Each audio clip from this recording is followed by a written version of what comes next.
अगर हम लिखे हुए वचन से प्यार नहीं करते और उस लिखी हुई इंस्ट्रक्शन को जो परमेश्वर ने अपनी आत्मा, अपनी सांस के द्वारा, सांस फूंक के, जीवन फूंक के जो वर्ड हमें दिए, अगर हम उसे पढ़ते और फॉलो नहीं करते, इसका मतलब हम उन 20 बच्चों की तरह होंगे कि उन्हीं 20 बच्चों के बीच में परमेश्वर किसी से बात कर रहा है और किसी से नहीं कर रहा, किसी को छुड़ा रहा है और कोई वैसे ही बैठा है, कोई मौत के मुंह से छूट गया लेकिन कोई उस मौत के मुंह में बैठा है, कोई कर्जे के मुंह से छूट गया लेकिन कोई उसी कर्जे में फंस के बैठा है, कोई निराशा से छूट गया लेकिन कोई उसी निराशा में फंस के बैठा है।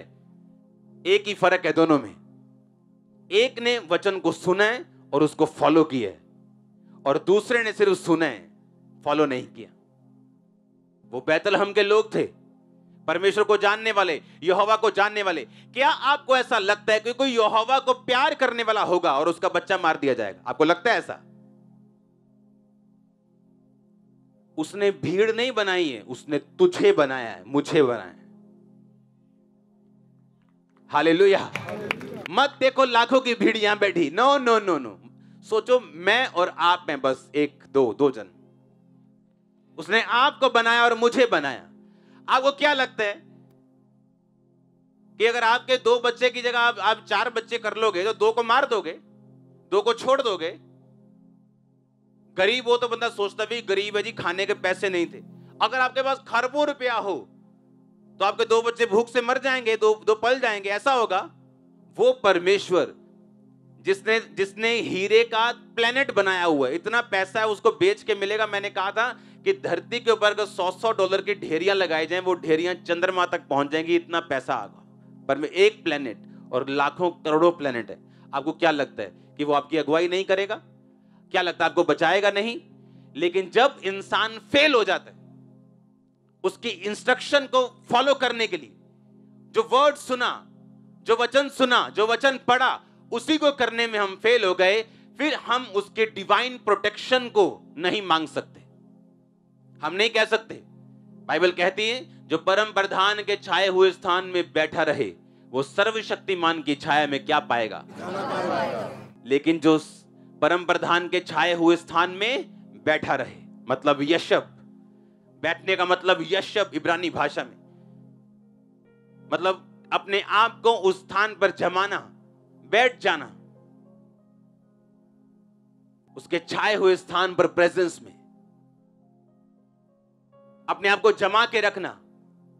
अगर एक विश्वासी की कुर्सी आपको मिली है तो उससे उठना नहीं, परीक्षाओं में भी, सवालों में भी, क्योंकि शैतान सवाल उठाएगा आपके विश्वास को खत्म करने के लिए, और आपको उस कुर्सी पे बैठे रहना है, अड़े रहना है, खड़े रहना है। अगर एक बार फेल हो गए हो उसके वचन को पूरा करने में, दोबारा उठो, आप पास होंगे।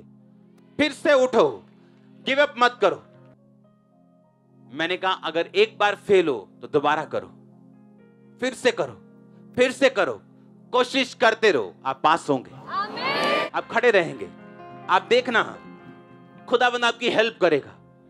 अगर एक बच्चा जब चलना शुरू करता है और गिरता है, उसके माता पिता उसे चलाना बंद नहीं कर देते, उसको बोलते बेटा चलता जा, कोई बात नहीं। एक बार साइकिल गिरेगा, 2 बार गिरेगा, 3 बार गिरेगा, 4 बार गिरेगा, अगर तू हटेगा नहीं, अगर तू विश्वास अपना कमजोर, आत्मविश्वास खत्म नहीं होने देगा तो तू साइकिल चला लेगा। आप चला लेंगे, मुझे मालूम आप चल लेंगे। जिसने आपको अपना लहू मोल दे के खरीदा है ना, वो आपको ताकत दे देगा यीशु मसीह के नाम में। आमीन। किसी के साथ क्या हो रहा है, आपके विश्वास को ये नहीं हिलाएगा। एक बार बेनी हिन के फादर बीमार हुए और मर गए, कोई बड़ी बीमारी से मर गए। लोगों ने कहा है बेनी हिन तू हीलिंग करता है, डिलीवरेंस करता है, तेरा फादर मर गया। वो भी निराश हो गया और प्रार्थना में जाके प्रभु से बोला प्रभु ऐसा क्यों हुआ? और प्रभु ने उसको बताया क्योंकि उसका फादर जो था वो लगातार सिगरेट पीता था। और जब मेमोरियल सर्विस आई तो उसने खड़ा होकर परमेश्वर को बोला खुदावंद मेरी मदद कर। और जब वो खड़ा हुआ उसने बताया कि परमेश्वर ने सिगरेट नहीं बनाई, उसने नशा नहीं बनाया। अब अगर कोई विश्वासी पिएगा तो उसमें परमेश्वर की प्रोटेक्शन फिर नहीं होगी। किसी का गलती करना आपके विश्वास को नहीं हिला सकता। अपनी केयर करो। उस फाइट को जो आपके दिमाग में है उसे समझो, वो क्यों कर रहा है उसे भी समझो, उससे लड़ो, उससे जीतो, पांव रख के ऊपर आओ। यही आपकी बुलाहट है। हालेलुया।